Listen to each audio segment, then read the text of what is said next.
Ini tentang Sultan Hamid II, sang pencipta lambang negara Garuda Pancasila.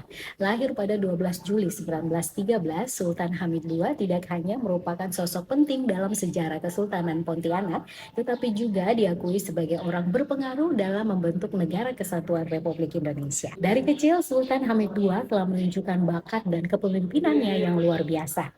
Dibesarkan dalam lingkungan yang multikultural, ia tumbuh menjadi sosok yang fasih berbahasa Inggris dan terdidik dengan baik. Setelah menempuh pendidikan di berbagai tempat, ia melanjutkan studinya di Belanda dan meraih pangkat letnan dalam Tentara Hindia Belanda. Sultan Hamid II bukan hanya seorang militer, tetapi juga seorang pemimpin yang memperjuangkan hak-hak bangsanya.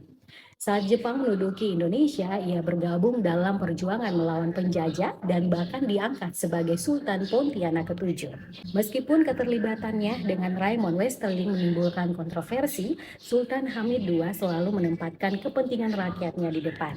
Salah satu warisan terbesar bagi Indonesia adalah rancangan lambang negara Garuda Pancasila. Sultan Hamid II terlibat langsung dalam perumusan dan penyempurnaan lambang negara ini yang kini menjadi simbol kebanggaan bagi seluruh bangsa Indonesia. Melalui dialog intensif dengan tokoh-tokoh seperti Soekarno dan Muhammad Hatta, ia berhasil menciptakan lambang yang mencerminkan nilai-nilai dan identitas bangsa Indonesia.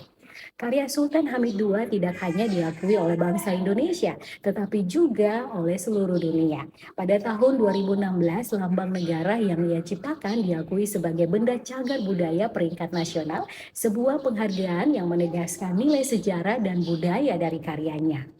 Meskipun Sultan Hamid II telah tiada, warisannya tetap hidup dalam bentuk Garuda Pancasila yang menghiasi setiap sudut kehidupan bangsa Indonesia.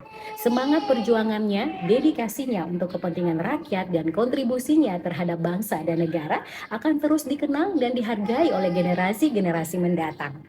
Kalau menurut saya, Sultan Hamid II adalah contoh nyata dari bagaimana satu individu dapat meninggalkan jejak yang tak terhapuskan dalam sejarah. Sebagai pencipta lambang negara, ia telah mengukir namanya dalam batu sejarah bangsa, memberikan sumbangan berharga yang akan terus diabadikan selamanya.